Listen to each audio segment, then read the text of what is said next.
encrypted. I wanna equip you and use against my enemies, yeah. You see, you wanted to save you and then learn how to raise you, but I forget you from the wilderness.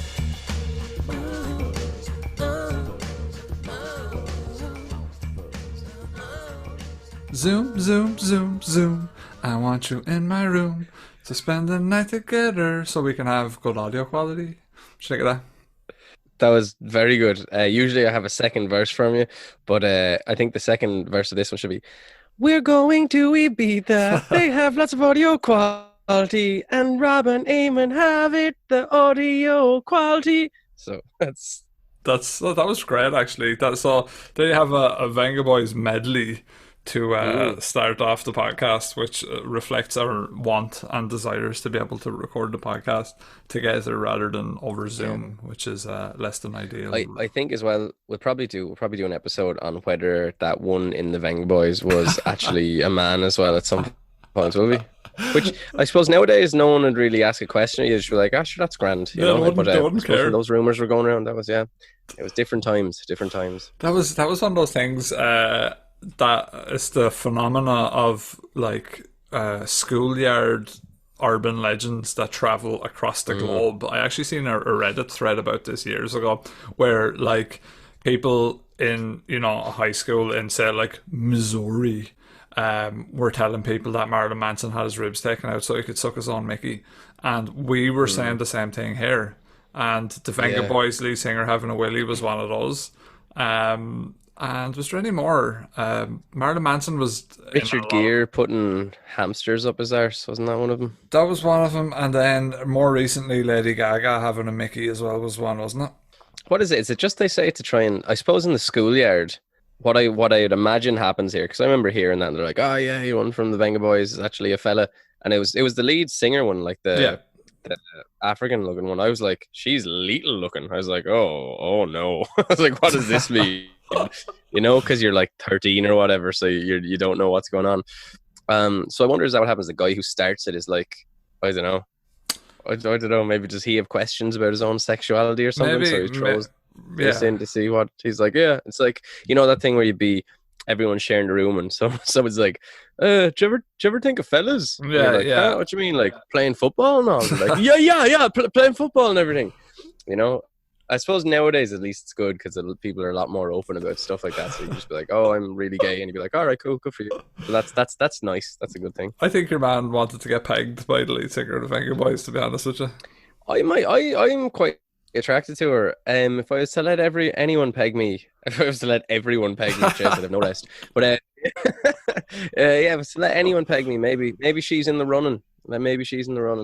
If anyone would like to peg Eamon, please send in fan letters about wanting to peg Eamon. I just want a paragraph on. I need to rate you on ability is 1, consistency is 2, and that can go either way because you don't always want to be pegged consistently. Maybe you want to like mess around with the tempo. And then the last one is empathy and sensualness. So there's 4 factors. So let's just dexterity. I'll rate you on a dexterity. Hip dexterity. Would be wow. That's a desirable thing. So we're back talking nonsense anyway. It's Monsterfuls podcast everywhere, guys. Please leave us iTunes fucking reviews, and please, if you're listening to this motherfucking podcast on Spotify, and you've listened to it more than once, you assholes, follow us.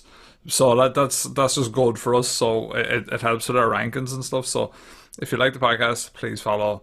And that's all great. We're over that now, and it's on to how's your week been, Eamon? You're in the middle of a fast, I believe. Yeah. 7 hours into a fast, and I do not like it.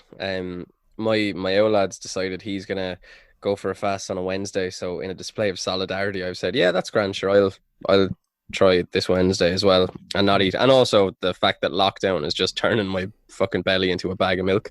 So I'm so I've tried that, and I could eat something right now. I'm 4 Jaffa cakes and 2 Fiber One bars deep just before we started recording this podcast. Did you have dinner as well? Yeah, of course, yeah. I had dinner You're just before that. fucking awesome. I'm I love how you roll. I love it. I have like the way that I think is like if I have like a minute of hysteria, then I can just have the rest of the day fine. So like you can eat whatever like measured through the day and then have a minute of lunacy where you eat like as much shit as possible. So yeah, 4 Jaffa cakes, 2 Fiber 1 bars, and I don't think I'll have some more stuff after the podcast, I'm sure. But an aperitif. But yeah, so that's about it. Has there been anything else going on? Have you been consuming any media, playing any games, anything kind of cool, anything new? I finished. We finished Final Fantasy VII. I finished Call of Cthulhu, which had been in my. I was about halfway through it and been in my library for a while. So that was a little bit underwhelming, to be honest, the end, but a fun game, all things considered. I'm playing Bloodstain now because I didn't play it when it came out.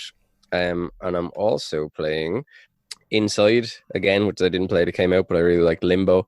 And there's another one called Darkwood, which is I think that'll be one that I'll need to let grow on me. It's an interesting kind of a horror game, but you might like it. It's a lot of it's like all that crafty stuff that you like. Yeah. This time, instead of having animals that love each other, it's like stuck in a forest that wants to kill you. Yeah, I've been kind of like not really playing much in the way of games. And actually, just before we get into any, and this is to Eamon as well. I actually haven't said this to Eamon, but in general, if we're talking about like games or movies or anything, and you're worried about spoilers, we won't discuss spoilers from now on. I think it's probably the fairest way to do it. Yeah. And if so, yeah, I was thinking about this, Em, you can sort of, if you think this sounds good. Basically, if if we're talking about stuff that keeps coming up, like for example, Final Fantasy VII, we'll just do a podcast episode and maybe just call it Unrelated Note or something like that, and we'll just talk about that unrelated topic that we want to talk about instead of like sort of flooding the podcast with it. Yeah. I think it's a good idea. Yeah, I think that's the best way for like people just to be able to like separate, like say if they were wanting to hear us talk shit about Final Fantasy VII for an hour, which we could easily do. It's just a cool way to be able to do that, and it doesn't really put any pressure for the episode structure or whatever. We can just sort of go like, oh yeah, here's blah blah blah. But I got back running actually. Oh, very good, very good. Yeah, my foot is kind of, I heard both feet running, so one of them sort of aching a little bit there when I started back, but I think it's okay. I hope it's okay. I don't know. I've given it an extra day off now just to see, but it didn't. It hurt a little bit after the run and then it just stopped. So I don't know. It was tricky. Yeah. No, I know what you mean. I actually did it. I did a 5K a couple of days ago, and same thing. I could feel my left calf is kind of at the one that hurt me last time, so I could feel it hurting. So I just finished the 5K and I was like, that's that now, just leave it alone. So I might go again this weekend or something. I'll wait and see. Yeah. I'm kind of like personality wise, when I get into something new, I want to just like keep doing it, and like it's really frustrating when you can't keep doing it, so you're like, ugh. Yeah. I had a commission offer as well for sculpture, but oh yeah. Yeah, see, I get these. So for people listening, like I sculpt with clay every now and then, and like I get these commission requests, right? Like people message me and they're like, and they're all really cool ideas that like I'd love to do. It's like yesterday someone messaged me on my clay page and they were like, can you do a wedding topper for the cake? Like we're wanting to do. Oh, cool. We're wanting to do our Animal Crossing characters. This is hilarious. We're wanting to do our Animal Crossing characters as cake toppers. And I was like, yeah, love to do it. Sounds brilliant. Just send me on the pictures of your characters and like what you want them in or whatever. And I'll do it. And then she was like, oh, how much is it?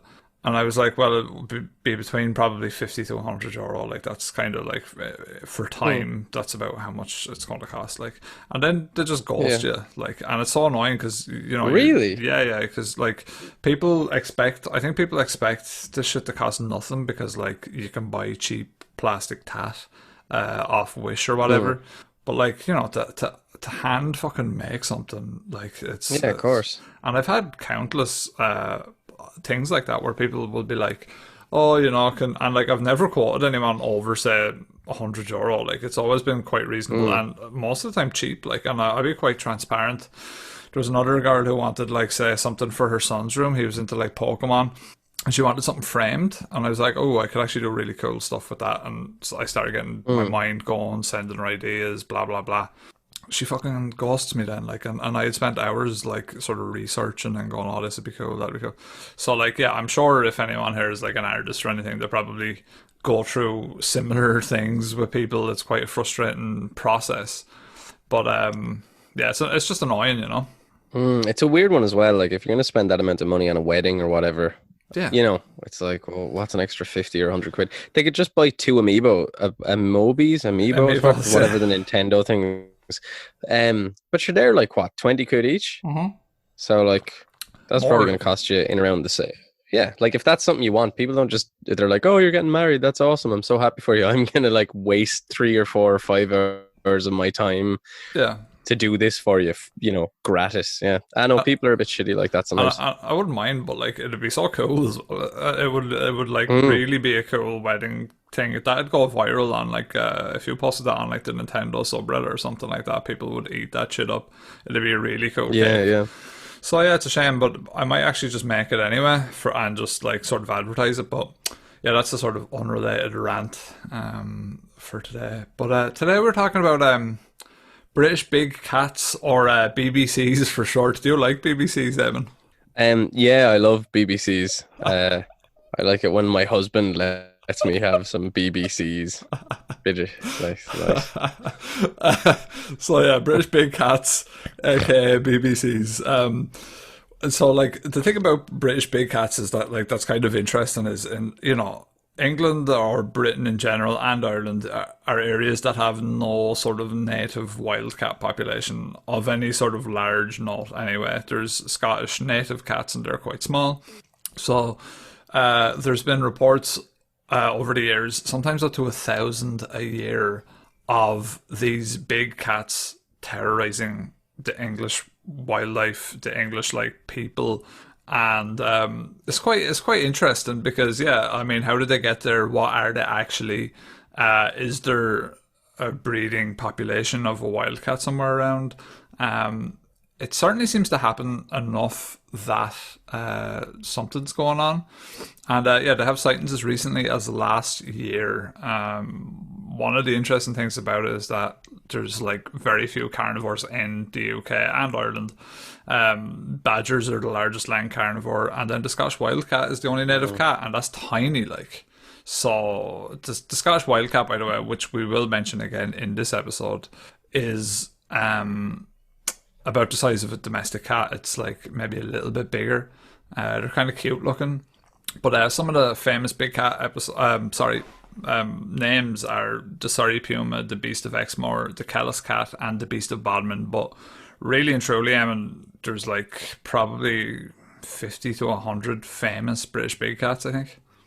Yeah, I've read about this stuff before, beasts on the moors and all that sort of stuff. And I suppose I didn't really, I'd listened to 1 or 2 podcasts before about this, but I didn't, yourself, I didn't pay it much heed. I was like, all right, off blah, blah, blah.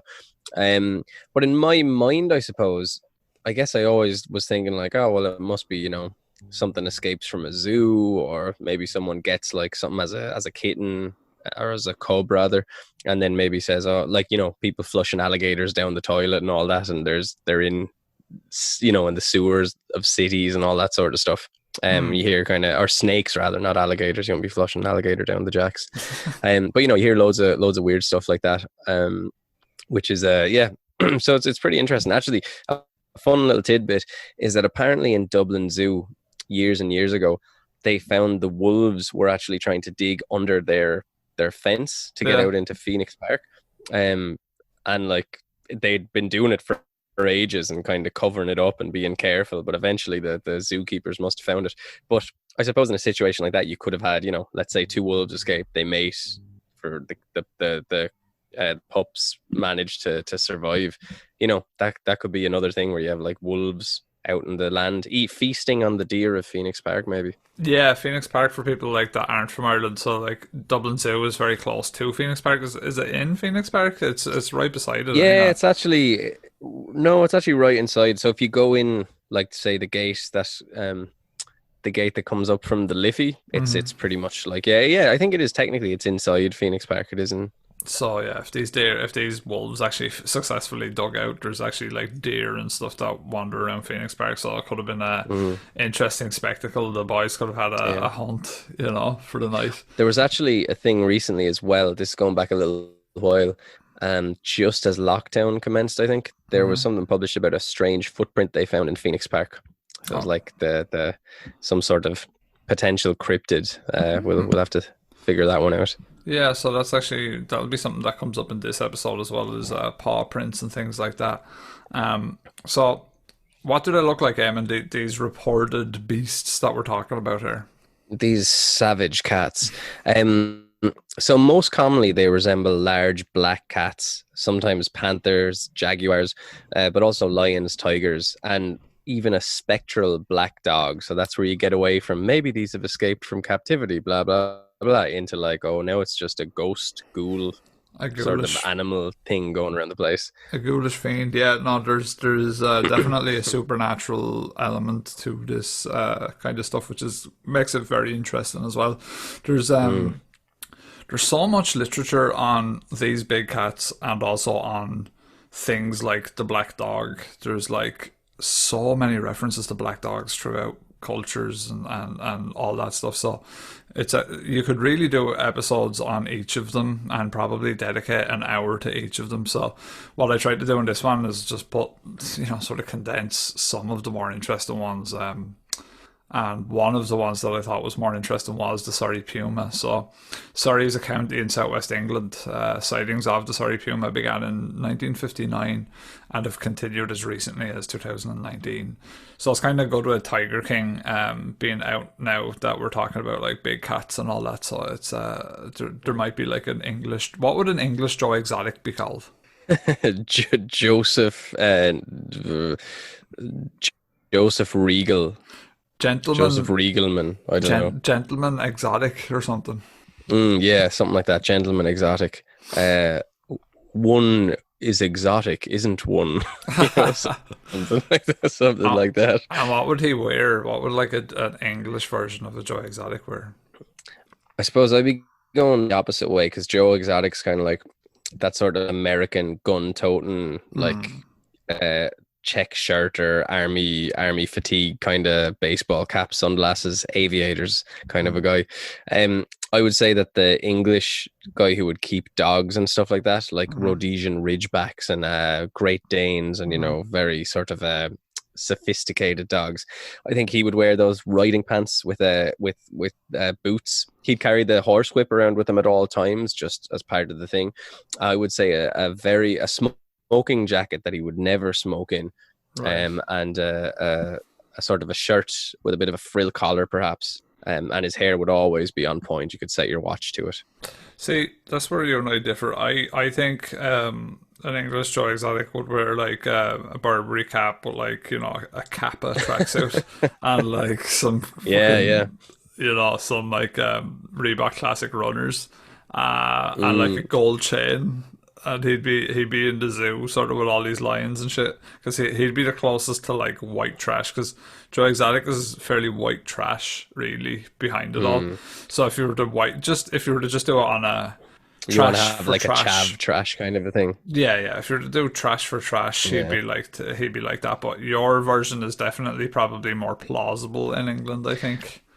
I think the thing about America is that you could probably have a good bit of land in the middle of nowhere for half nothing, if you know what I mean. Yeah.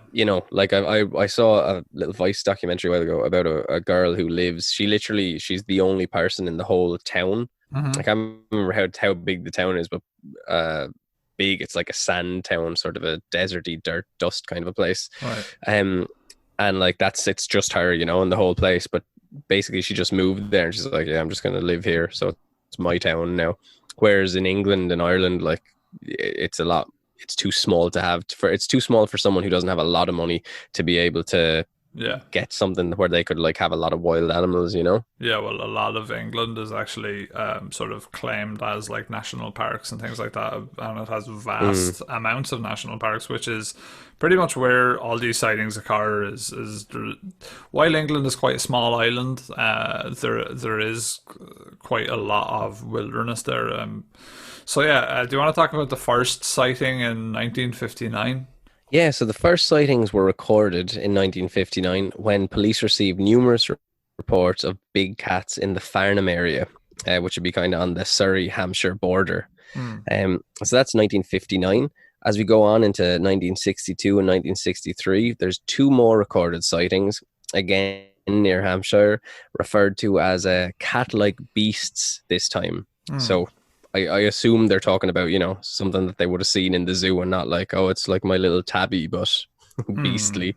In 1964, this is where we get the first kind of substantial reports of the puma. Puma. Can you say puma or is it puma? It's puma. I say puma. Okay. Well, if you say it, then I'm going to say puma too. I think it's European to say it's puma. worth noting at this point, we are being European. That's what we do.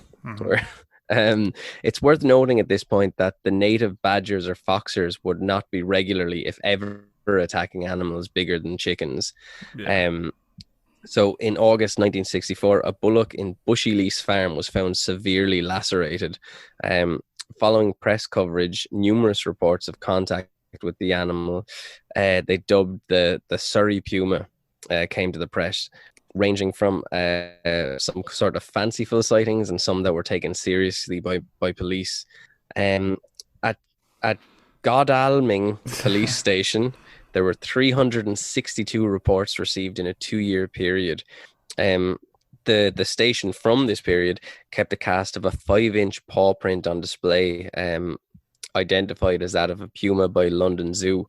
So reports noted that its size implied an extremely large specimen and that were distinct differences between it and the alleged European prints of other pumas. Yeah, so I think, you know, the interesting thing about that is like people generally seem to differentiate fairly clearly that, yeah, this wasn't a badger or a fox or something like that doing this damage. It was definitely something bigger.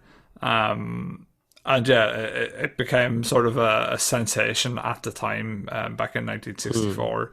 It sort of became a big thing. But the paw print and all that stuff, I couldn't actually find, when I was looking up evidence for this, I couldn't find pictures of the paw print, and I couldn't find like anything like that. And it was possible it's been destroyed. I mean, you know, 1964 is a lot of time has lapsed between then and now, so it's possible that maybe the PlayStation was renovated, they threw it out, maybe they sent it somewhere.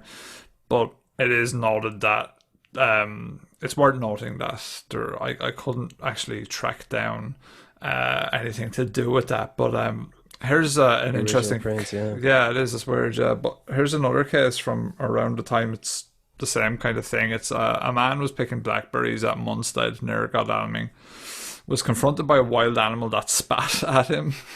So I just thought, yeah, I'd spat in his face.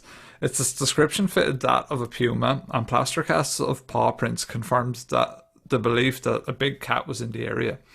In the following weeks, there were several sightings and remains of animals that had been mauled and partly devoured were found. Godalming Police Station even opened a special Puma logbook. Yeah, I don't know what way it's right to say. Is it a puma? Is a cougar? Is like a mountain lion? Are they the same thing? I think they might be. I don't think. I thought the puma was like the black kind of. That's the panther. Oh, I don't even know. Is a puma a black mountain lion? You're and right. A panther is a black jaguar, maybe, or jaguar. You type in puma and all you get is fucking runners. Animal. Yeah. The animal of the puma, please Google. Yeah, you're right. It is. It's cougar. A puma is a cougar. Yeah. The last sighting attributed to the cougar was in August 1967. So you've got like a 3-year window where a lot of animals were mauled. So there have been periodic sightings of large felines in the county since then. So it seemed like it reached fever pitch in those 3 years and then sort of tapered off. There followed Yeah. more reported sightings, and a safari was organised involving police, London Zoo, and other experts. Safari is probably the wrong word there, but basically, yeah, everyone tried to go and find this animal, and yeah, they're all deployed in likely spots and had a look around. But at the end of the day, nothing had been caught, but animal remains had been found, bearing evidence of a puma kill, i.e. jumping on the animal's back and attacking the throat. Sightings have continued to be reported, but the Surrey Puma remains a mystery till this day. So nothing really concrete was found. And I was the journal that I was reading from which is just what I read to you guys. I think it's a police archive. I'm not quite sure, but there was interviews with different people, and I assume the different people were policemen. But do you want to talk about what Lionel Covey says about the Surrey Puma? Lionel Covey. So the Surrey Puma was shot by the gamekeeper from Thornton's estate at Cut Mill and buried there. It was, in fact, a lurcher crossed with a Great Dane, which was believed to have been abandoned by gypsies after moving off the hog's back. So basically, that really just sort of gets rid of the idea of this sort of majestic cat.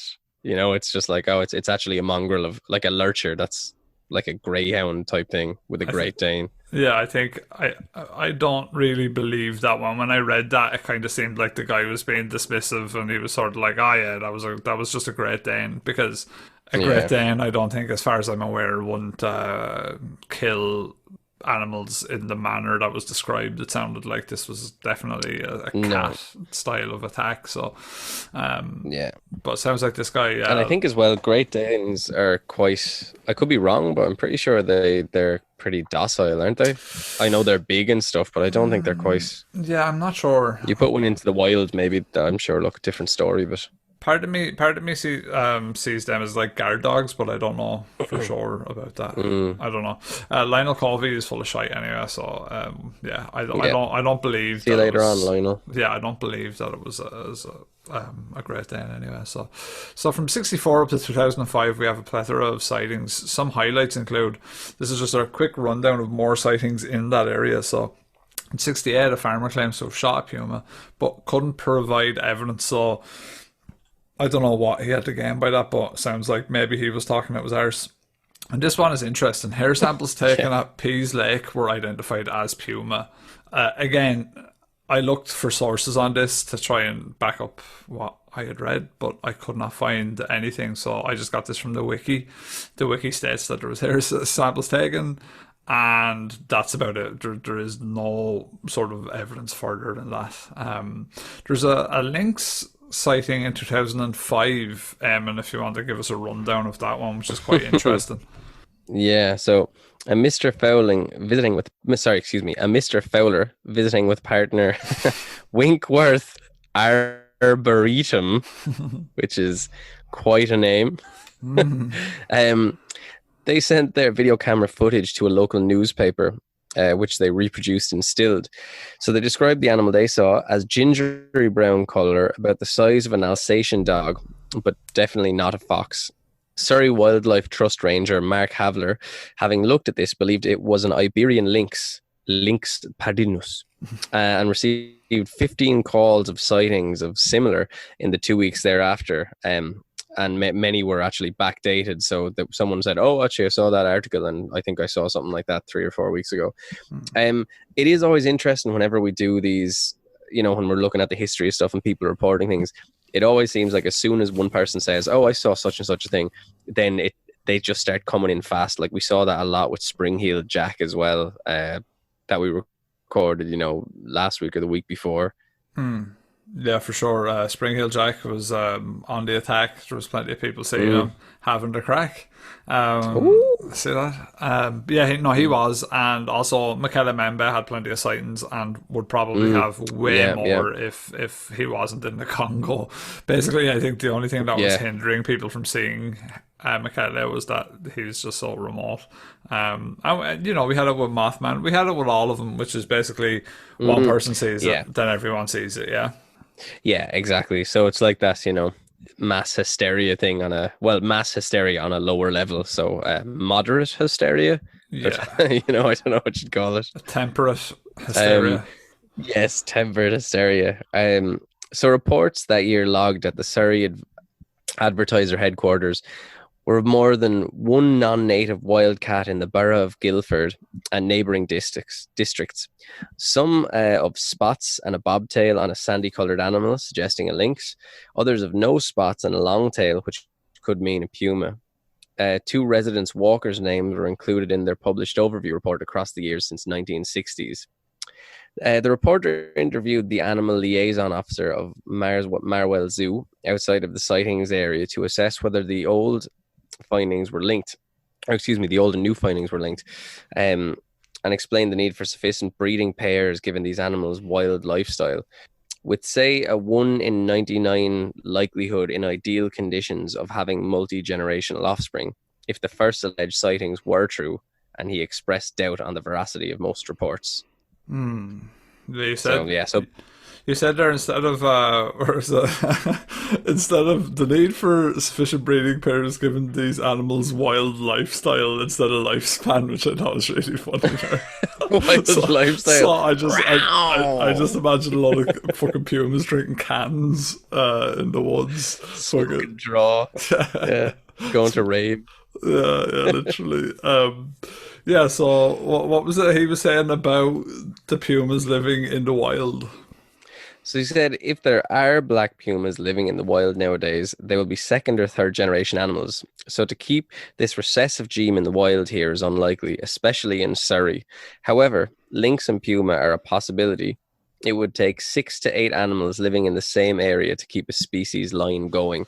So, yeah, I don't know. It seems unlikely. Yeah, so basically what he's saying there is that black pumas is like a genetic mutation. It's a recessive gene. So to get a population of black pumas, he's saying, is not likely at all because of the recessive gene. But the lynx and pumas are a possibility, just regular pumas. So that can absolutely happen. It's just that they would not have the recessive gene. That would be likely, and the recessive gene actually comes up again further on. But yeah, I mean, look, I think there was a lot more sightings there as well. I just want to mention that really quick. If you go through the whole history, and that's what I'm saying, with the big cats episode, we could have literally spent an hour and a half on every single cat, because there was loads more sightings of this cat from policemen to rangers. So they're all credible sources and all claim to have seen a puma-like animal. So there's definitely something to it. How they got there is more the interesting story rather than if they got there. I think, like Gentleman Joe Exotic was letting out some pumas out of his cage because he couldn't mind them anymore. Because there was a law change sometime in the 70s or 80s, I think, in England that was about keeping exotic animals. So it's possible that they'll let them all out around that time to avoid arrest or something like that. Yeah. I imagine there'd be very few people who would have had exotic animals, but it may be that if you did leave them out and there was enough of them, they might survive for a couple of generations, you know? I think in those areas like that we're talking about, like they're very rural and they have quite a lot of like grazing animals like sheep and cows. And in a lot of these stories, farmers report casualties for a long time before it actually comes to a head.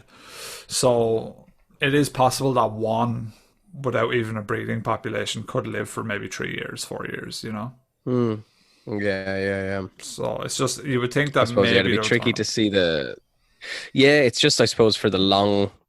You know, you're talking 60s into the 2000s. Yeah, it's a bit trickier, you know? Yeah, for the long term, it's kind of tricky, all right. But here's the next one, which is the Beast of Exmoor, and that actually has some pictures that are circulating, and it's quite an interesting picture. It definitely looks like a jaguar to me, really.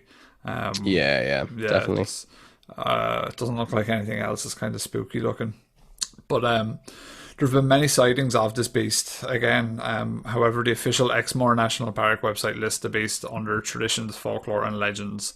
So that doesn't sound very promising. It sort of sounds like the beast of Exmoor has been dismissed already. But Sightings were first reported in the 1970s, although it became notorious in 1983 when a South Molton farmer claimed to have lost over 100 sheep in the space of 3 months, all of them apparently killed by violent throat injuries. So this is what I'm talking about here. Farmers, and he's not the only one, so that's kind of what makes it interesting. But descriptions of its coloration range from black to tan or dark grey. It has been suggested that the beast may possibly be a cougar or a black leopard, which was released from a private collection sometime in the 1960s or 70s after a law was passed making it illegal for them to be kept in captivity outside zoos. However, considering that cougar and leopard lifespans are 12 to 15 years, that's unlikely. So, yeah, what we were just talking about there, really. Is it likely that one got out and lived for 3, 4, 5 years? Maybe. That's more plausible. But to terrorize, 30, 40 years is just not happening. And then you have to bring into the fact, did a randomly released cougar meet another randomly released cougar, and they just happened to be male and female, and they happened to want to breed? It sort of begs the question. Unless, some people actually wanted wildcats in the wild, like they wanted to introduce these cats to the wild in England, So you think they were doing some sort of covert thing where they were trying to reintroduce like jaguars or whatever? Could be some weird guy who was like, well, that happens. Well, that happens, man. I mean, if you go to, even in Wexford, we have an abandoned quarry here, which is just basically, obviously, a massive hole in the rock in the ground. And over time, it filled with rainwater, and now it's a lake. And that has fish in it. So it doesn't have fish in it because, the fish didn't walk out of the fucking river or from the sea and get in there. Someone introduced them. Yeah. So someone introduced them, which means that, someone had an interest in putting fish there. So you could argue that someone has the interest. And there is people in Ireland right now who are actively trying to get wolves introduced into the wild. So, I mean... Yeah. It's the Wicklow wolf. Yeah, so it's not too crazy. But in 2006, the British Big Cat Society, so this is the BBC Society, reported that a skull found by a Devon farmer was that of a puma. So we found one. However, the Department for Environment, Food and Rural Affairs states that, based on the evidence, DEFRA does not believe that there are big cats living in the wild in England. So I'm not quite sure what evidence I think that was crowd control. They're like, bury it. The UFO was just a weather balloon. That's all that is. I believe they're in cahoots. Yeah, I bet it's all a conspiracy. And I think that DEFRA they're putting out these short lifespan big cats to get sightings to try and cull the sheep population. Yeah. Well, you heard it here first, people. Well, yeah. Well, it would make sense actually for those guys to deny anything like that, because they would probably be responsible for paying farmers for loss of cattle and things like that. So they probably are trying to be like, yeah, there's definitely no cats. Don't worry about that. Yeah, your animals just. They're like, didn't you find the puma skull? Don't worry about the puma skull. Relax, it's grand, right? There's nothing here. There is a case, I can't remember if I put this in my notes, but what we will say is, or what I'll say is, I'm not sure if it's here. There was a skull found, and it turned out that it was part of an exotic rug, and they were able to find that out because, well, the top of the head was sawed off in a certain way on the skull, and also there was eggs inside the skull head that were from like India or something. There was some larva had like laid eggs inside the skull, and that was only possible in India. Like there was like this insect was not basically native to England, I suppose you could say. So it was sort of like Well, I mean, I suppose when you think about it as well, we got like that scare about the Brazilian wandering spider coming in with bananas. Wasn't that one of them? Mm-hmm. Yeah. No, it may not have been the Brazilian wandering spider, because that's the one that bites you and you get like an erection till you die, and then and if you don't die, your dick never works again. It's the like that's insect. Legitimately. Yeah, I think like the guys who make Cialis and Viagra and all that are trying to do experiments on this thing so they can find a way to use its venom to make your dick hard as a rock. So I think it's Cialis. I think is made in a place in Ireland. Did you know that? Could be. I think Clonmel. Clonmel. It might be. Clonmel Yeah, in but there's a lads or village. something like that. Yeah, there's a village close by, and apparently, like all the men are going around all horny all the time off the fucking fumes from the factory. Yeah, no, apparently it's a thing. Like, That's funny. I need to fight this place. The poor women are getting no sleep. no, you wouldn't. Like, sure, you'd be coming in as a limp dick soy boy compared to the lads going around there. Well, not even compared, just in general. I mean, All right, a you just want to lip walk dick around. Yeah, because the lads going around there walking around with staunchers fucking 24/7, you know. just wanting to be released from their denim prisons all day long. Yeah, that sounds like a fun town for sure. We must go and visit. That'll be part of small, our vlogs. Irish town, yeah. There was a movie about that called Was The Most there? Fertile Man in Ireland or something, wasn't it? Yeah, someone they're getting a load of illicit dick pills, and they put them into like the little well in the village or whatever. So it Right. got into all the water stream, and then like basically what you're saying there. It was like a horror movie, but instead of zombies, everyone's just trying to get the ride. All right, okay, that sounds like sexy horror. But back to the Beast of Exmoor, we digress. There was a report of the beast seen fishing with its paw into the river barrel at Simon's Bath, while some locals theorised that its lair might be in old mine workings on the moor. The Daily Express, credible paper, offered a reward for the capture or slaying of the beast. Farm animal deaths in the area have been sporadically blamed on the beast ever since. So that's actually a really cool thought, isn't it? Like this scary cat that lives in the mines close to the moors. Yeah, especially just the image of it kind of with its paw in the water trying to catch some food.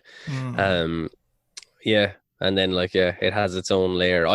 In my mind, I think the Beast of Exmoor can actually speak, and Alright. he'll grant you one wish. But if you try to be greedy, then he will rip out your jugular. So you have to it's a quest, and you have to go into this old mine. So it's like, it becomes like a dungeon crawler, like Zelda type game, and then you have to fight off all the other things that are there. Probably maybe some sort of fly type enemies, Right. and then you'll solve a puzzle or two. And then you get to the beast, and then you probably have to fight him, but you don't kill him. Or maybe he's about to kill you, but then he doesn't kill you because he sees something pure inside your heart. And then he gives you a wish, and you probably wish to save the life of your beloved or something like that. And then he just goes back, and you see him later on, and he's just fishing in the thing, and there's no more ill will or anything. So I think he can talk quite well. I think he can talk as well as Gentleman Exotic. Simba. And in this sort of mineshaft, do you have an erection from the Cialis vapor that's in the village close by to the moors? Yeah, in fact, that's what stops the fighting when at the Beast of Exmoor sees, because in the fight he would obviously rip some of my pants away, and then he would see, and he'd be like, "Oh, it's the prophecy is true." The one with the skin destroying erection has arrived. I will grant your wish.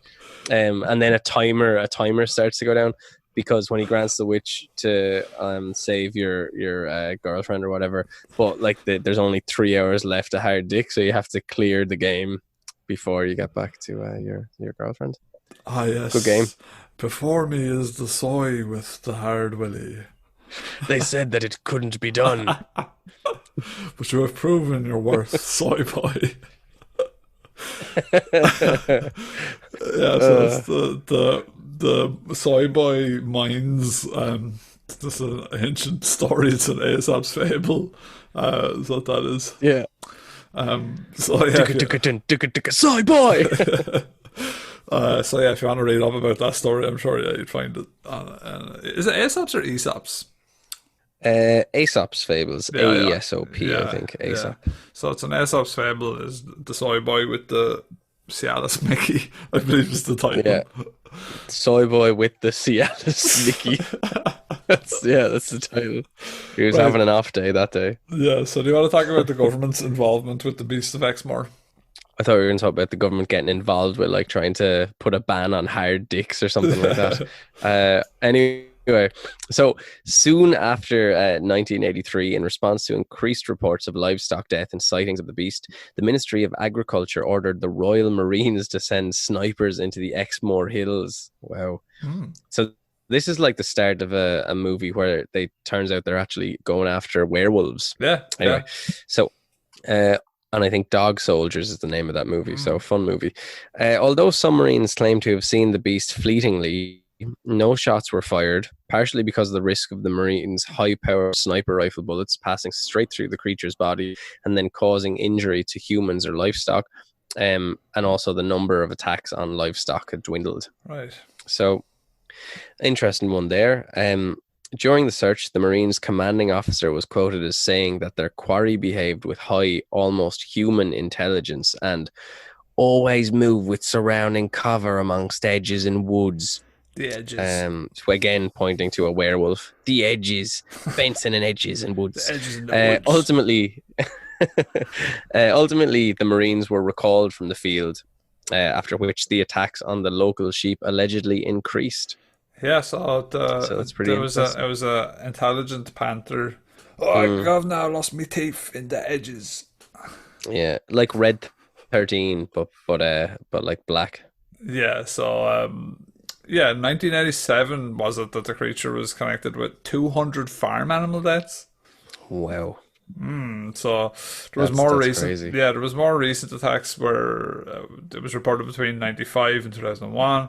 The ministry continued to study the reported sightings into the mid-1990s before concluding that the beast was either a hoax or myth, and that the alleged sightings had been mistaken identifications of creatures native to the Exmoor area. So, of course, I always mix up fucking badgers with pumas. That's it's easily done. It's easily done. Or a fox with a fucking bobcat.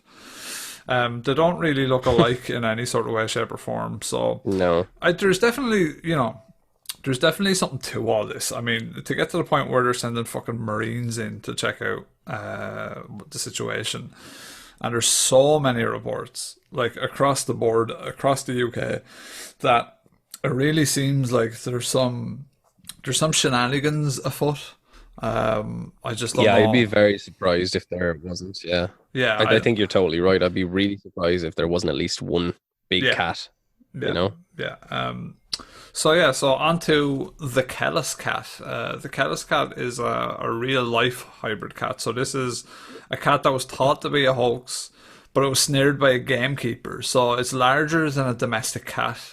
And as a result of breeding between domestic cats and Scottish wildcats, you can find pictures of the Callus Cat quite easily online, guys, if you want. There's plenty of stuffed specimens of the Callus Cat. The historian Charles Thomas speculated that the Pictish Stone, which a Pictish stone is like an old school, some Pictish stones are pre-religion. So there's this Pictish stone at Galsby which depicts a Callus Cat, or so it's been sort of imagined. That they're not really sure if it's a Callus Cat, but he seems to have come to that conclusion himself. But the Galsby stone, now held at Dunrobin Castle Museum, shows a cat-like creature standing on top of a salmon, which may allude to the characteristics ascribed to a Callus Cat of catching fish while swimming in the river. So so the Callus Cat is a real cat, and the Scottish wildcats are also, a real population of cats native to England that chill and do their own thing, but they're quite small, and chances are that none of them would really be big enough. Do you think that any of these could be like a kind of a Maine Coon or something like that? Like my uncle has 2 Maine Coons, and they, like, I could see almost how you could mistake them for sort of a big cat, because they are obviously, they're very, very big themselves. They're almost like that point where a domestic cat becomes like a Puma or something like that. A Maine Coon, like, did someone breed them, or a Maine Coon would be interesting in, but I'm not sure when they began to be bred. I would imagine that they're a fairly recent cat, but I'm looking it up right now. And I can't find that information. But Maine Coons are awesome, by the way. I love Maine Coons. But yeah, they're deadly. I think that some people back in the day had an interest in, let's see if what happens if we put these wildcats into the wild in Britain, see what happens, see how they survive, will they, how will they live? Because you're talking about really, from the early 1900s. One of our friends from the Makela Membe episode is a Carl Hagenbach, I think was the guy that we were talking about. He, I don't have this in the notes here, I forgot to actually put it down, but he had a hand in some big cat stuff as well. So he was doing his thing around the same time, and he was a dodgy character himself. He was that guy that was making human zoos and all that. Oh yeah. So it's possible. I remember that guy. Yeah, so it's possible that there's more to it than meets the eye, I guess. I think it's definitely. I definitely think that at least one of these was a real cat at one point in time. And obviously, yeah, like we were saying earlier, hysteria took over. People just, sort of went a bit mad and sort of started to say, oh, it was this and it was that. But there's enough evidence there, I think, to really, give it some credence, I suppose, right? Yeah, I think so. I'd be very, very surprised there wasn't at least some cases where it's true. Maybe they can't prove it, but I think there was definitely some big cats roaming around England. Potentially could be now. Yeah, even to this day. I mean, there was sightings reported last year, so if you want to check up on this subject, definitely do. But now it's time to get weird. We're getting out of the realms of reality. We're going into the spooky, unusual, and bizarre mental explanations of what this cat could be, or what these cats could be. So the first one is cat sith, or cat she in Irish. So cat sith is an Irish or Gaelic. It's actually more Scottish than Irish. It's a fairy creature, cat sith. So shouts out to Final Fantasy VII. Cat Sith is a character in Final Fantasy VII, and me and Eamon didn't actually realise that Cat Sith is based on like a Gaelic thing. We thought it was like some Jap weeaboo type of yeah. Do you think we'll find out that? Do you think we'll find out a Mog is actually like some sort of West Indian white cow or something? Yeah, it could be. Yeah, so. Yes, also the cat Sith, or cat she, is a fairy creature from Celtic mythology, said to resemble a large black cat, about the size of a dog, which again would tie in with all the sightings that we've heard of, and it has a white spot on its chest. Legend has it that the Spectral Cat haunts the Scottish Highlands. The legends surrounding this creature are more common in Scottish folklore, but a few occur in Irish. Some common folklore suggested that the cat Sith was not a fairy, but a witch that could transform into a cat 9 times. So this is where the cat having 9 lives comes from, folks. It's the witch that transforms into a cat. The cat Sith may have been inspired by the Scottish wildcat itself. So, we're talking about that old Pictish Stone.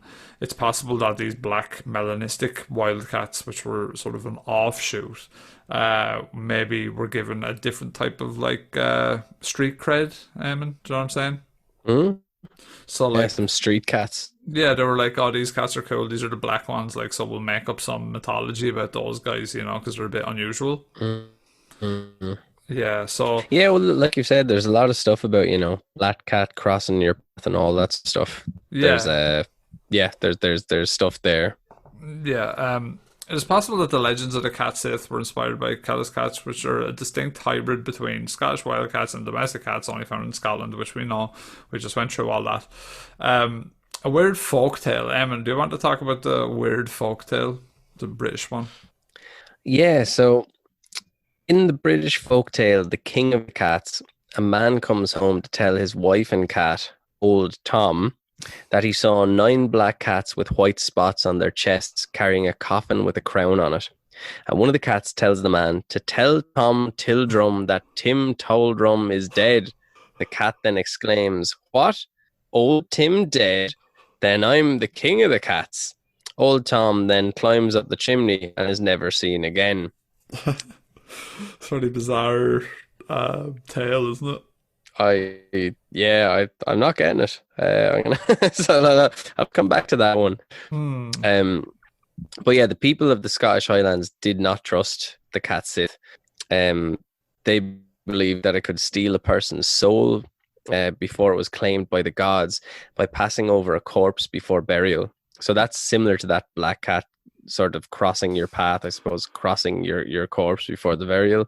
Hmm. Therefore, watches called the Fail Fadlach or late wake were performed at night and day to keep the cat Sith away from the corpse before burial.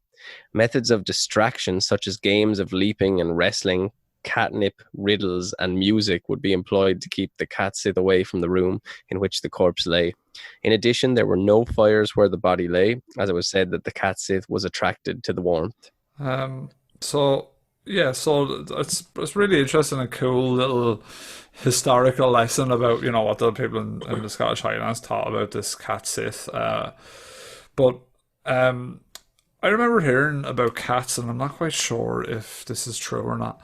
But cats, the difference between cats and dogs is, and I love cats, but this is just something that I heard, is that cats will eat their owners' bodies after they die. So, like, say you're in a house with your cat, you have a heart attack, you die, the cat will eat you for food. A dog would not.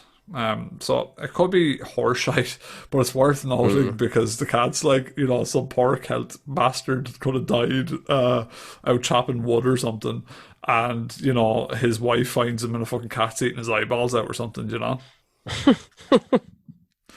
Yeah, I think I'm not sure. I agree with you. I've heard, about that thing about the cat eating the body. I've heard of dogs doing it as well, but I'm not sure if that's true or not. Or maybe it's that a dog will almost reach starvation before it sees you as food, whereas a cat probably sees it after.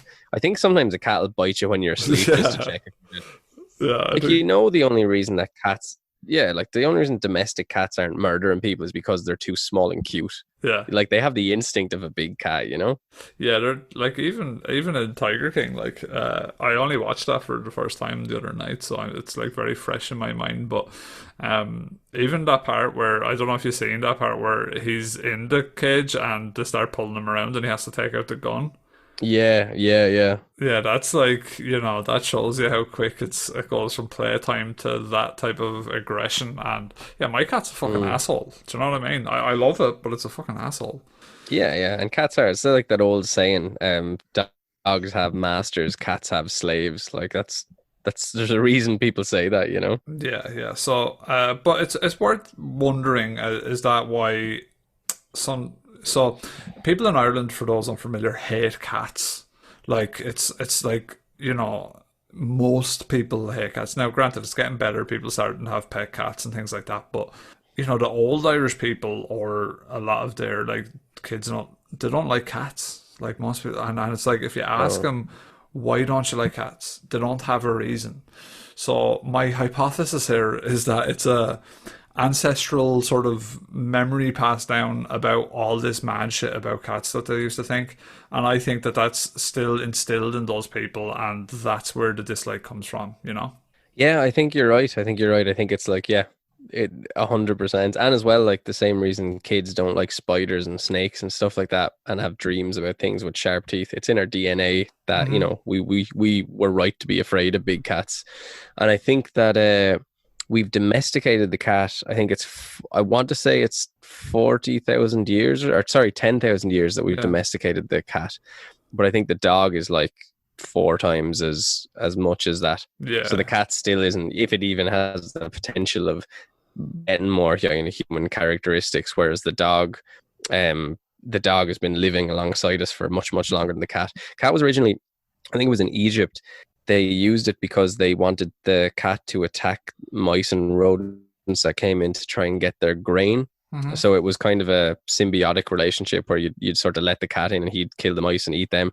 And then from there, it just slowly started to bring them more into our lives, That's how cats got to Ireland. Was the Vikings used to keep them on their ships to keep out rats and things like that when they were at sea. So that's how cats initially got to Ireland and England and things like that, was through Viking explorers and stuff like that. But cats, did you know that cats are the only non-pack animal to be domesticated by humans? Really? Yeah. Yeah, the only one. So that's a little interesting tidbit for you. I don't think I mentioned that on this podcast before. It was just something I heard one time. I was like, oh, that's kind of cool that we did that. But so back to Cat Sith or Cat She. Samhain. So Samhain is, for those of you that don't know, Samhain is to quote Wikipedia, it's a Gaelic festival marking the end of the harvest season and the beginning of winter or the darker half of the year. Traditionally, it's celebrated from 31st of October to the 1st of November, so like Halloween almost, as the Celtic day began and ended at sunset. This is about halfway between the autumn equinox and the winter solstice. It is one of the 4 Gaelic seasonal festivals along with Imbolc, Bealtaine and Lunasa. Historically, it was widely observed throughout Ireland, Scotland and the Isle of Man. Similar festivals are held at the same time of the year in other Celtic lands. For example, the Brittonic Callan Gaeth in Wales, Callan Gaeth in Cornwall and Callan Gaeth in Brittany. So, there's some of those. So, on Samhain, it is believed that Cat She would bless any house that left a saucer of milk out for it to drink, and those houses that did not let out a saucer of milk would be cursed into having all their cow's milk dry. Now, oh gosh, that's awful. Tawim, I believe, is the pronunciation of this next one. Taghaim. Sounds Irishy again, so let's go with Tawim. There was also a practice called Tawim, where they believed that the demonic cat Sith called Big Ears would appear and grant any wish to those who took part in the ceremony. The ceremony required practitioners to burn the bodies of cats over the course of 4 days and nights. So, is that possible that this Tawim was made up by people to try and dwindle the cat population, perhaps? Yeah, it's possible. That's a really strange one, isn't it? It's like, just kill all the cats you find. Yeah, just kill the cats. And then I'll show up and I'll grant you some cool wishes. But yeah, some people believe that Cat Sith was a witch that could transform voluntarily into its cat form and back 9 times. If one of these witches chose to go back into their cat form for the 9th time, they would remain a cat for the rest of their lives. It is believed by some that this is how the idea of a cat having 9 lives originated. So there you are, Eamon. Now you learned something new today.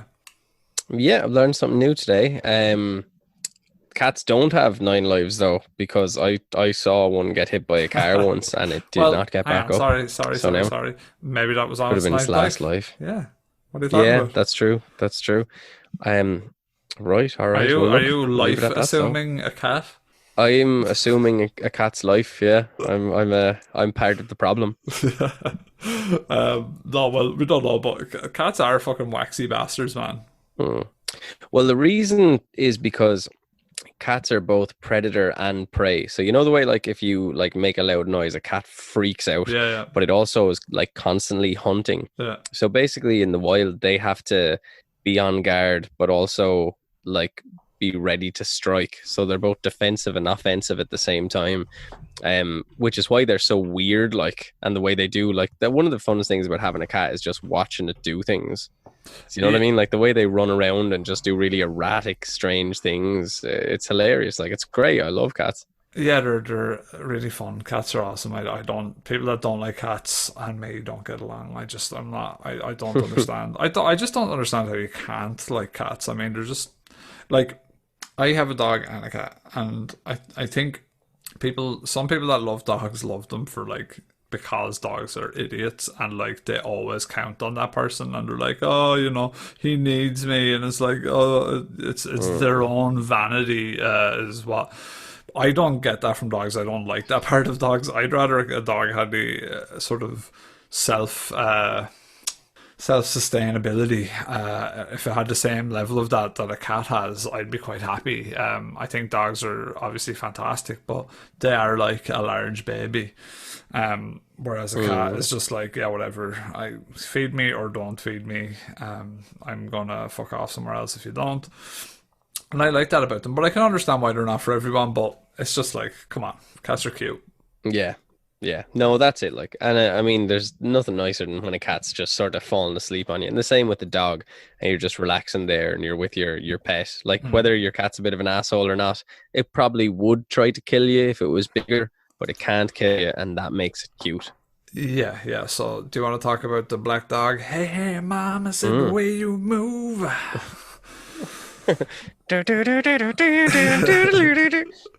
Um, so a black dog is a motif of a spectral or demonic entity found primarily in the folklore of the British Isles.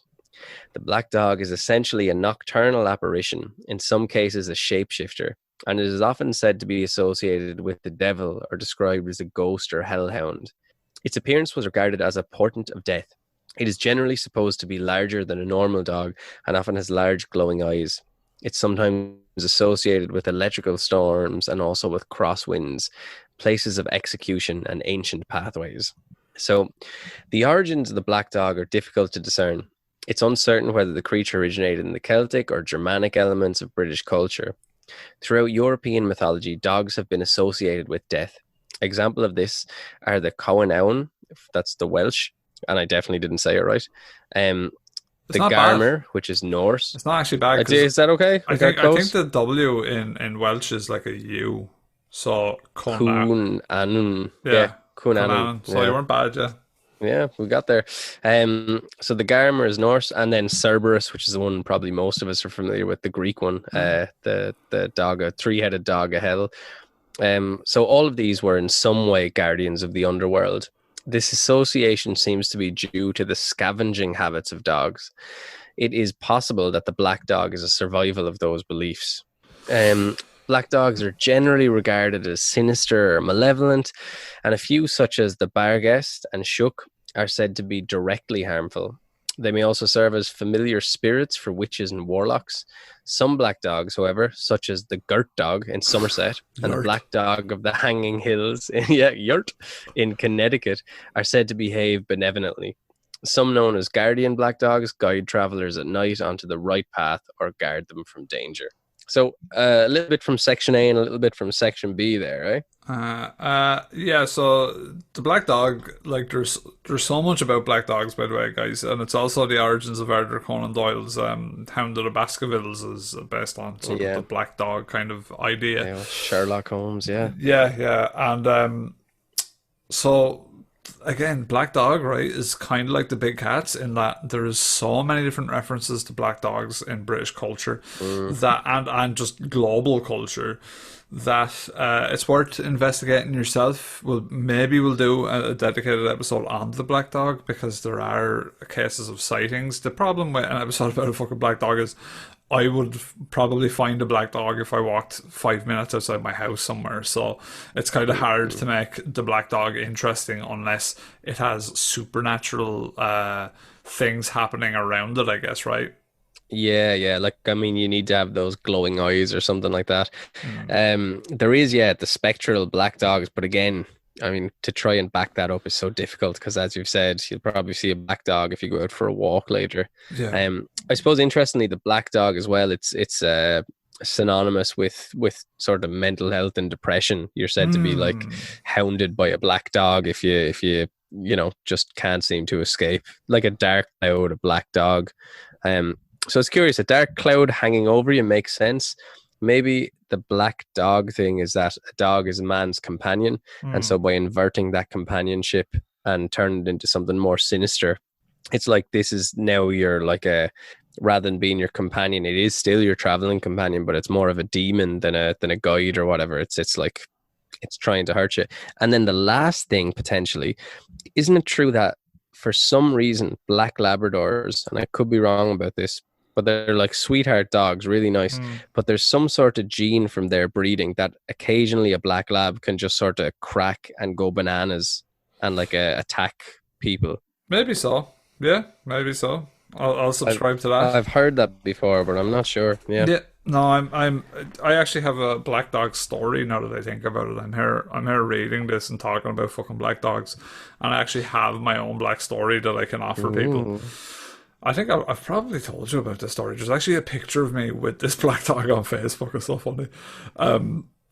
So Christmas Day night, probably, hang on, so it's probably like 8 or 9 years ago.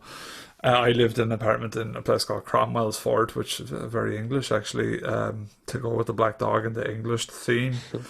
Almost sounds like it's too good to be true. So on Christmas Day, I was in my family house, so I had Christmas dinner here with my mom and all that. And my mates wanted to drink, so we were like, okay, let's go back to my apartment. So my apartment is about a 30-minute walk from this house here. And we met the lads. This was late at night, Christmas Day. It was quiet. There was no one really around, and we walked from my house down, and we got to maybe 5 to 10 minutes away from my apartment, and a black Labrador comes up to us and starts following us. And just as a group of 6 or 7 people like that are all loud and shouting, so it's kind of weird for a dog to just like tag along. And I was leading the group. I was sort of at the front, and the dog follows me. It comes up to me and starts walking ahead of me. And I'm like, okay, right, whatever. It's funny. This dog's really friendly. This is cool. So the dog follows us. Well, it doesn't follow us. It leads the whole way to my apartment and walks up my apartment drive. It's not really a drive, but it's like a walkway to my apartment. Walks up to my apartment. You remember my old apartment entrance, don't you, Eamon? Yeah. I remember it, yeah. Walks up there, sits down at the front door, right? And I'm not even at the front door yet. Sits down at the front door waiting. I open the front door. The dog runs into the sitting room, right? This is a dog that I'd never met before in my life. Runs ahead of me into the sitting room, straight in, jumps up onto the chair, my seat in the house, right? In the sitting room. Jumps up and sits in that chair. And all of us are just like going, what the fuck? We're all like laughing, going like, what is this dog doing? And I tell it like I'm a bit wary of it. I'm like, okay, cool, like, but also it's an animal that I don't really know. So I basically tell it, I get down, and it sat at my feet all night, and we were drinking, shouting, smoking. There's a room full of people playing music, and it was asleep at my feet all night. Then I had to kick it out. I was like, right, you gotta get out, man. Like, I don't know, like, you've probably got owners that had a collar. And so, okay, yeah. So I kicked it out. I think it had a collar anyway, I'm fairly sure. And that's fine, whatever. We didn't think any more about it. We're like, okay, that's weird. I'm having a house party on New Year's Eve, and they're scratching at the front door, and it's the fucking dog. What? It hangs out outside the apartment all New Year's Eve night, and we couldn't get rid of it. And eventually it just disappeared. So, yeah, we seen this black dog on Christmas Day and New Year's Eve night. So he seems like a nice black dog. He seems like one of the nice ones. Yeah, it's funny because there's a picture of me holding it on Facebook, and the black dog has these bright blue eyes. I think I've seen that. Yeah, the dog has bright blue eyes. So if you believe in the black dog, there's a bit of a weird coincidence there. I always thought it was a really weird story, Oh, absolutely. Yeah, you don't usually see that, especially that it seemed like he knew where you were going before you were there. But he seemed friendly, man. That's a cool story. Yeah, it was a cool dog. So, okay, we've gone through, we've had our spectral black dogs and their relationship with English people. We've had the wild cats, their relationship with English people. So here is a non-mental explanation that I'm going to give to you people. And this is that it's just an invasive species. So if you aren't familiar, an invasive species is a species that is not native to a specific location, so it's been introduced, and that has a tendency to spread to a degree believed to cause damage to the environment, human economy, or human health. So the UK actually has a plethora of non-native invasive species. A small list is below. So the bullfrog is one, which is like a big fucking frog. It looks like a toad. The grey squirrel is one, which fucks everything up. The sacred ibis is one, and the sacred ibis is a really cool looking African bird that escaped some zoos, I think, and they sort of chill around at the place. A muntjac, which is a small Chinese deer. They're apparently all over the UK, so those have spread far and wide. Really? Yeah? Yeah. And the raccoon, aka the trash panda, is now in the UK too, and that would be from obviously North America. So is it that far-fetched to assume that the English Joe Exotic, Gentleman Exotic, released some of his pets into the wild over the years? I think that's probably coupled with things maybe escaping from zoos or things like that. I think that's probably the most likely thing to happen. in my opinion. So, do you want to tell people about wildcats in the UK and the evidence that we actually have to support that type of Yeah. idea? So there's hundreds of Joe Exotic style Tiger Kings across the UK. It'll be funny if people are listening to this because things are just a flash in the pan nowadays. So it's like Joe, like To Make a Murder was that the documentary that was really popular, but now no one remembers. So people might be listening to this in time, being like, Joe Exotic, is it some sort of stripping man? What was this? But yeah, there's hundreds of Joe Exotic type like Tiger Kings, small operations across the UK. Authorities have confirmed at least 250 wild cats are being kept at private residences. Dr. Chris Draper, head of animal welfare and captivity for the charity Born Free, said of the situation closer to home, the keeping of wild animals as pets is a growing concern. The widespread use of the internet has made it easier than ever to order or purchase a wild animal without clarification as to where it has come from or how it should be cared for. So that's pretty mad. That's like that Silk Road kind of stuff, right? Yeah. Same kind of idea for sure. Crazy stuff. So there's a total of 250 wild cats being kept across Britain, including servals, lynx, lions, leopards, pumas, and cheetahs. 7 tigers are held in West Oxfordshire alone, with another in East Lindsey, lynx, and yet another one in Connacht Chase, Staffs. But there are fears that there could be at least... Sorry to cut you off. They're all abbreviations. It's like Lincolnshire and Staffordshire. Staffordshire. Yeah. I get you. You have that English blood. I don't have it in me. You know the geography. But yeah, there's fears that there could be at least 10 times that number of unregistered, basically exotic or wild animals out there. The latest figures show there's almost 5,000 dangerous animals being kept in the UK under licenses granted by councils. So like 10 times 250 is a lot of cats, so and unregistered as well is the important thing there. So obviously people with unregistered cats are a lot more likely to try and get rid of them once they're grown, because, well, obviously there's no comeback on them. I mean, if they don't have a registered pet, no one's going to know whose cat it is once they release it. And it's probably the best way to do it. It's not like you can bring it to the vet or anything. Yeah, no, absolutely. I think you're right. Like, that makes perfect sense. In fact, I'd say that's exactly what's happening there. Is that these people are just letting these things go into the wild, when they realize that care. Like, can you imagine how much it must cost to feed a puma? Yeah, sure. What was it the Tiger King was paying per year? Was it something like... It was like 10 grand per cat, maybe. Yeah, I want to say it was something like $750,000 a year to keep the amount of cats that he had. And he had something like 30 or 40. Maybe he had more than that. I can't really remember, but yeah, that was it's expensive stuff, man. I was wanting to buy a monkey online before. Yeah, that's understandable. I'd say it'd be. I wouldn't buy a chimp though, because they'd rip your face off. But like a capuchin or something like that would be pretty cool. Yeah, there was a lad in Ireland selling capuchin monkeys. Serious? Yeah, they're on Dundee, like on our classified place here.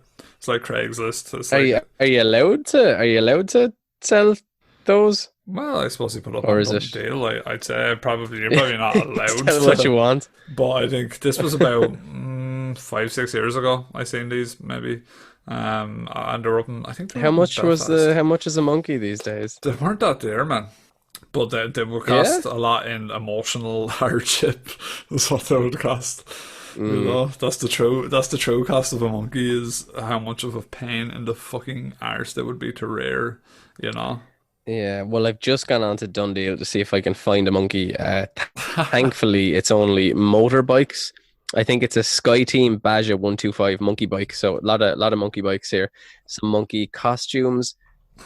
Here's sorry, I thought that was a real monkey. This one's just a resin monkey on a rope that you hang from a tree.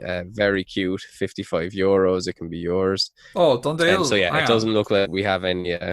Oh, hang on. No. Dundee, I thought had only gone cars.